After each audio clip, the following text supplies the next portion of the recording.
All right, I have a few thoughts that I could share. It's something I was thinking about for the last number of weeks already. And just by way of introduction, this goes back probably half a year at least. But one time, someone was sharing, I think maybe Brother Ram was sharing that scripture in Matthew 7 where Jesus said, "Judge not that ye be not judged." And I had asked the question at that point, from where is that judgment coming? If we're not to judge that we're not receiving judgment, where's that judgment going to come from if I do judge? Is that judgment from other people? Is that judgment from God? And I apologize, I don't even remember what answers were given to that, but I'll share with you kind of an idea that has been percolating in my mind for since then.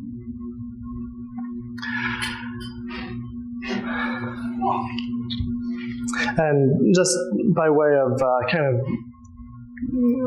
starting point or premise, I am of the persuasion that the judgment that Jesus is referring to here is like maybe what we think of as condemnation. Like, do not condemn others so that you are not condemned. As opposed to, like that we would not be able to make discernments or make decisions on things or be able to come to judge righteous judgment. Jesus does tell us to judge righteous judgment. So if that premise is wrong, feel free to push back on that. But that's where I'm starting from. So maybe I'll just share a little bit of somewhat of a testimony too. But our lives go through over different terrain. Sometimes there's hills and valleys, so to speak. But when you come out of a valley and you get to the crest of a hill, suddenly there's a new landscape that lays in front of you.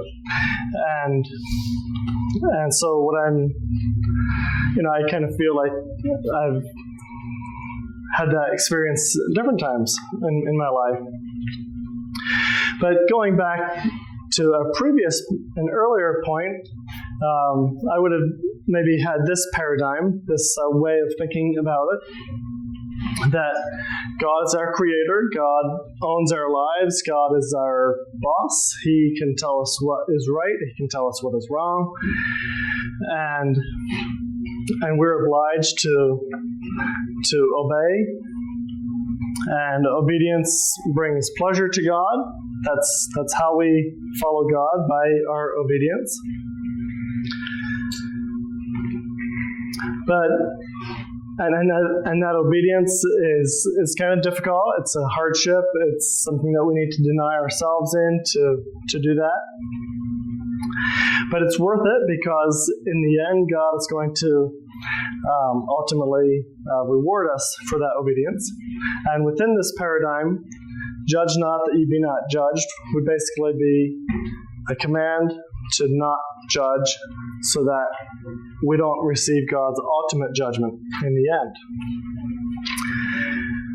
But the crest of the hill and the new landscape that opened up to me was understanding the love of the Father.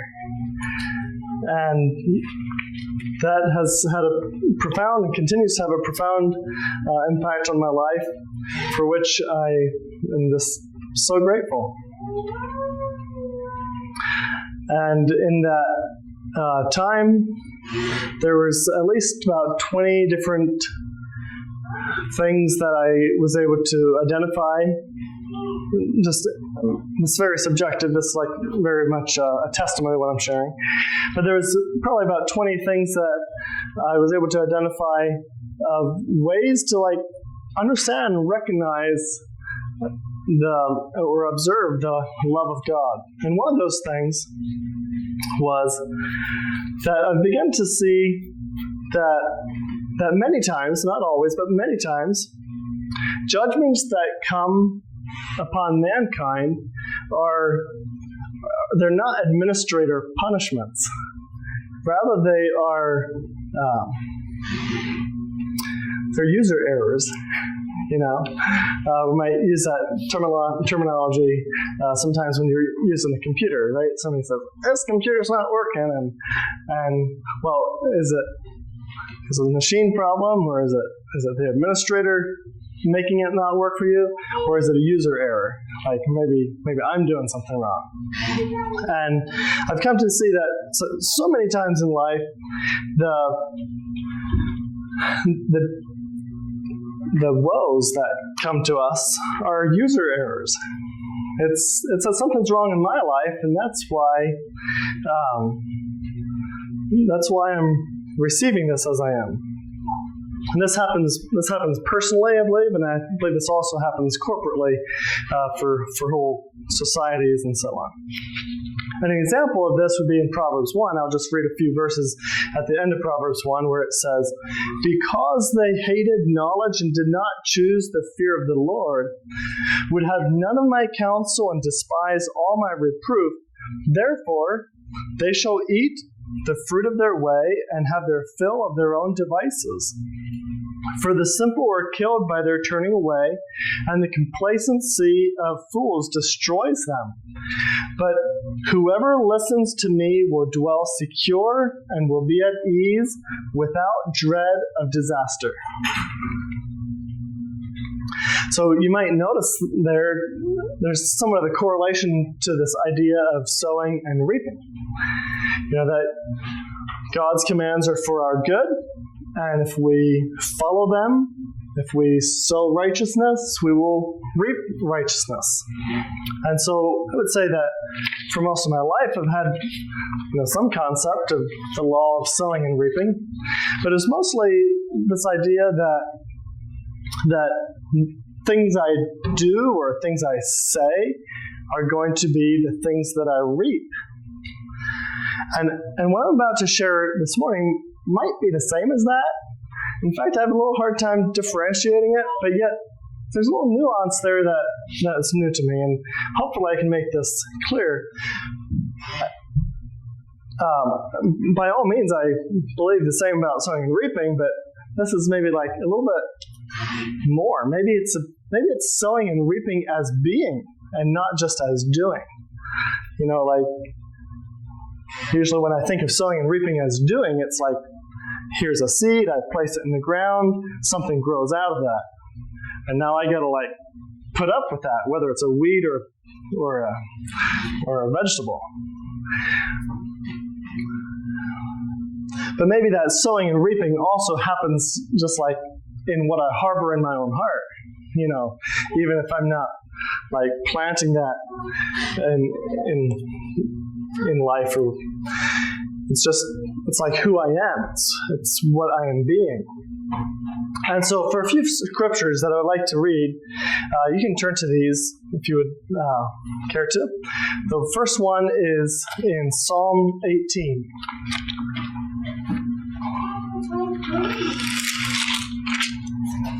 I'm going to read this from the ESV.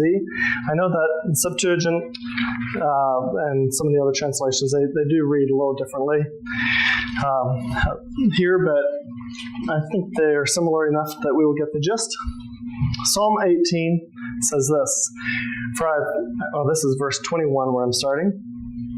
21 to 27. For I have kept the ways of the Lord and have not wickedly departed from my God.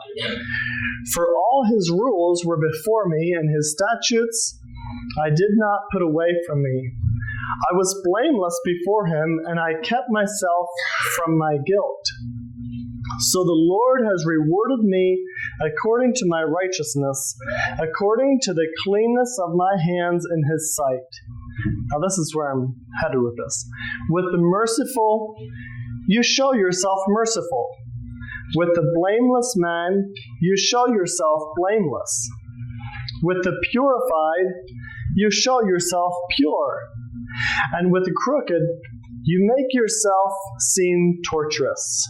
For you save a humble people, but the haughty eyes you bring down. And, hopefully, as I get into this, you'll recognize why I'm bringing these verses in about, to the merciful you show yourself merciful. And with the blameless, you show yourself blameless, and so on. Well, here's a couple other verses to consider. This is from the Wisdom of Sirach, chapter 27. Verse 25. He who throws a stone into the air throws it on his own head. Throws it on his head, And a treacherous blow will distribute wounds. He who digs a pit will fall into it, and he who sets a snare will be caught in it. He who does evil things will have it roll back on him, and he will not know what hit him.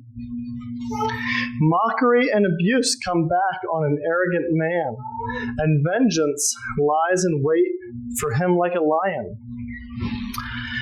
Another verse in Matthew 26, just one verse, you don't need to turn to that one necessarily.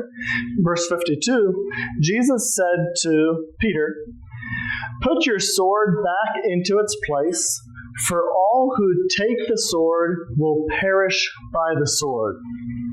And then finally, in Titus chapter 1, Paul says in verse 15, "To the pure, all things are pure, but to those who are defiled and unbelieving, nothing is pure. But even their mind and conscience are defiled." All right, so what I'm trying to point out by this collection of verses is that there's some kind of connection between the merciful person and the person who receives mercy.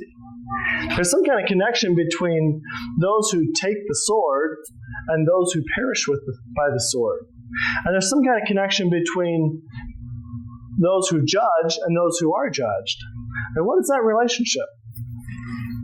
How does that work? And I was trying to think of a metaphor to describe this, and one thing that I came up with was to think about currency. Right? In our society, in America, we use currency that is authorized by the United States of America. And so where you see a pile of greenbacks, you think that there's value there, right? And so we use these things. But the reason that works is because it goes both ways. My $100 bill is valuable for me to spend and purchase something, but that can also come my way to invest, right? And so back and forth. So currency is always exchanged. If you would be walking down the street and you see somebody that has a grocery bag, and lo and behold, you see that there's just stacks and stacks of $100 bills in there, you would think certain thoughts about that person simply because, not because of what they say or not because of how they're holding it, excuse me, not because of anything except for the fact that you value that green stuff in the bag, right? And so even if they're not flaunting it, even if they're not acting weird about it or anything like that, they're just casually walking down the street and they have a grocery bag full of $100 bills, you would have thoughts specific to that person because you, not they, you value those $100 bills, right? So the currency has currency with you, and therefore you think thoughts about them. Good or bad, whatever that be. So let me try to bring this home a little bit.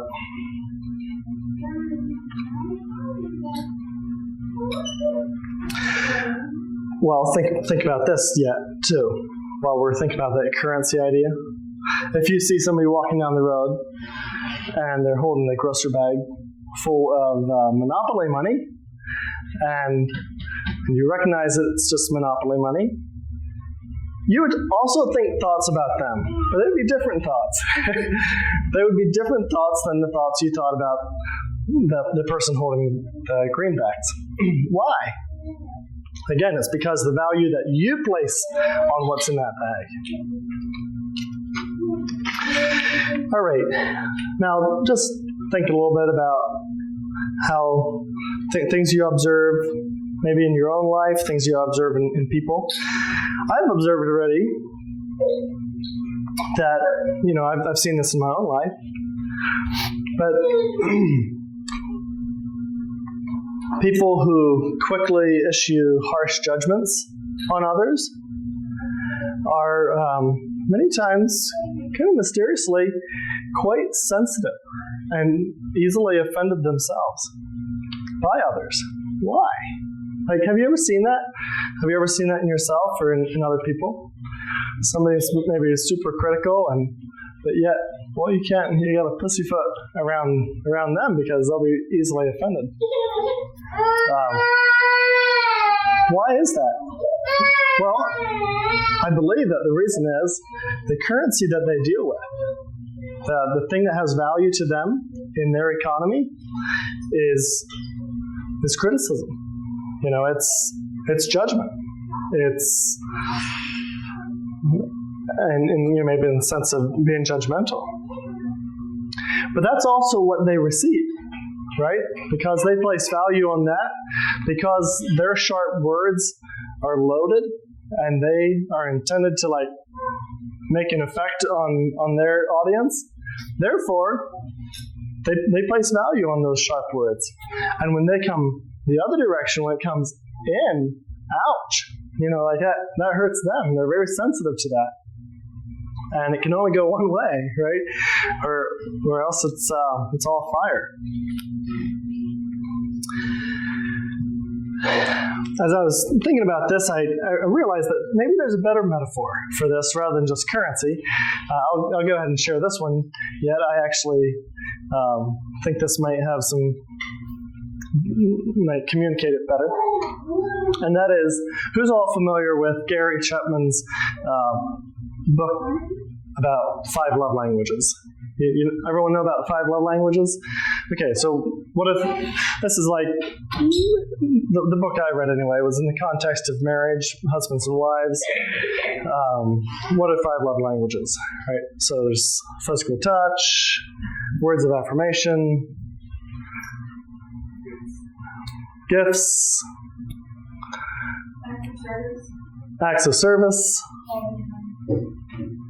quality time. Okay, so there's these 5 different languages, right? And the whole idea around these languages is this. I might have warm, fuzzy feelings in my heart toward my wife, but if I'm speaking a different language than what she speaks, it's not going to come through too well, right? It might not come through at all.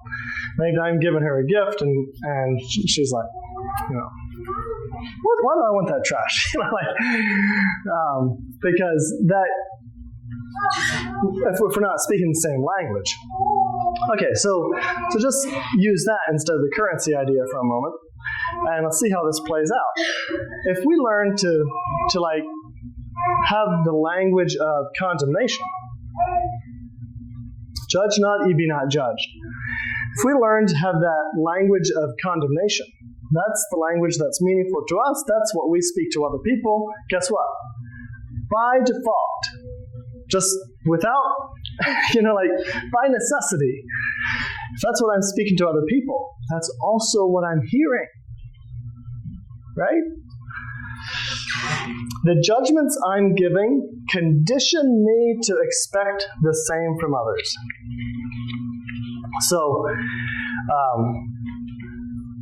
in answer to my opening question, how does this judgment get received? Is this by people or is it by God? I think it's everywhere, right? It's by both.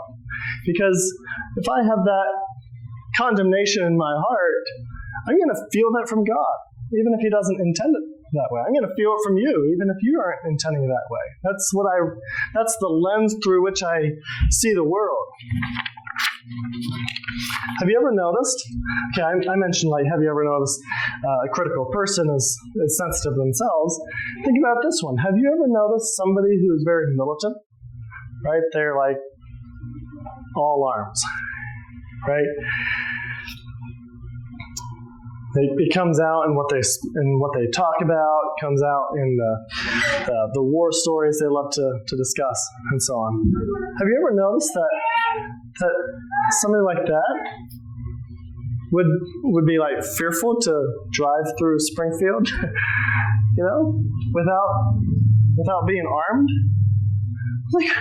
Like why? Tough guy? Like, what's wrong with you that you'd be worried to go through Springfield unarmed? Well, here's why. The language that they speak and the currency that they exchange is militancy, it's force, it's violence, right? And they're conditioned to believing or to seeing the world through that lens, and that's the only way they can see it. And that's what they expect. That's what they expect from others. And it's what they receive from others, because that's what they hear.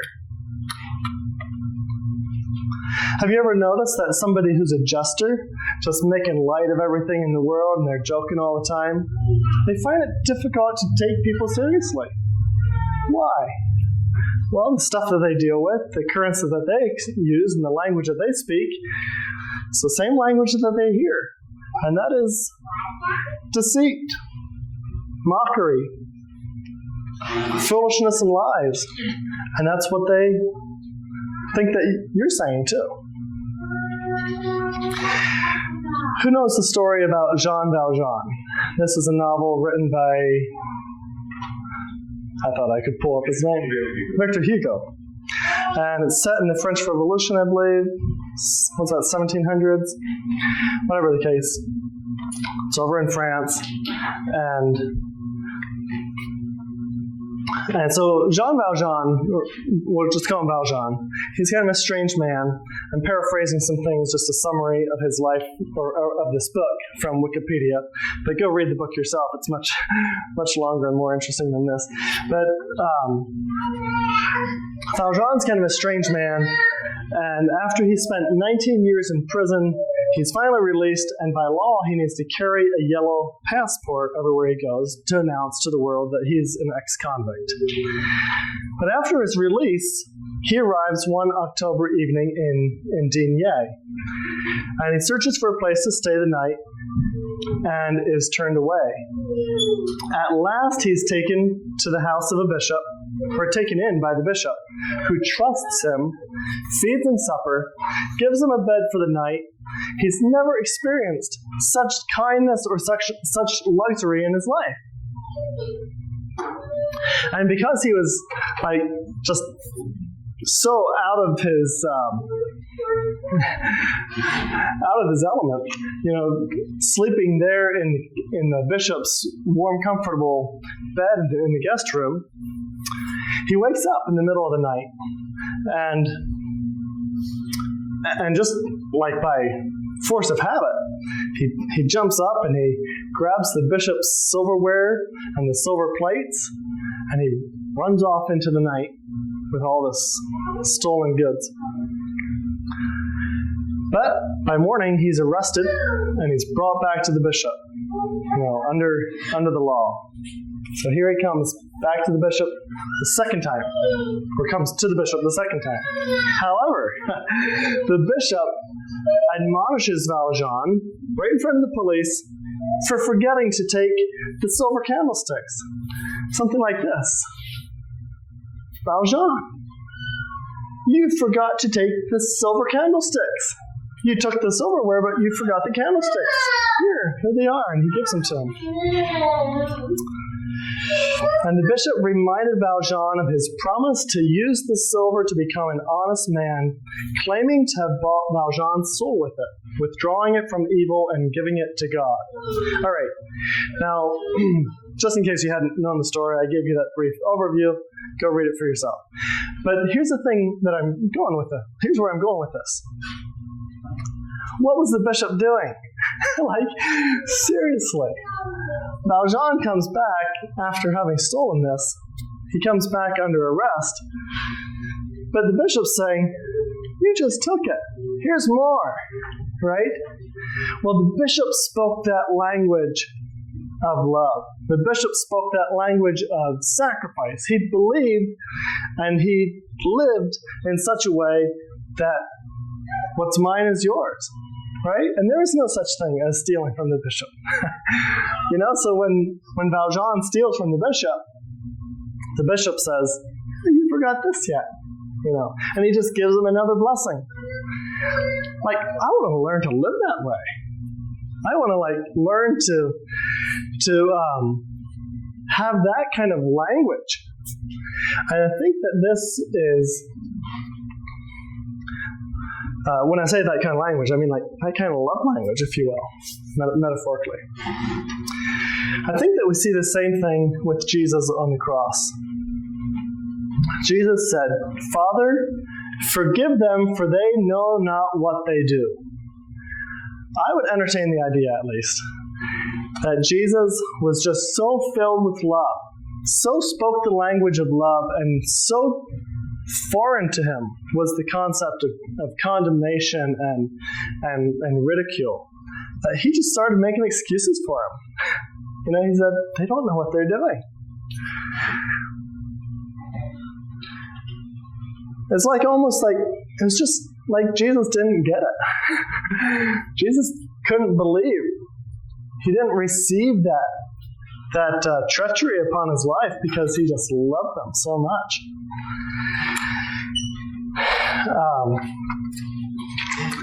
I want to become a person like that. Maybe this is old hat to you, but it's kind of new to me, and I love that idea that to the pure all things are pure, and there again there is innocence reborn in that heart. Finally, brothers, whatever is true, whatever is honorable, whatever is just, whatever is pure, whatever is lovely, whatever is commendable, if there's any excellence, if there's anything worthy of praise, think about these things. Amen.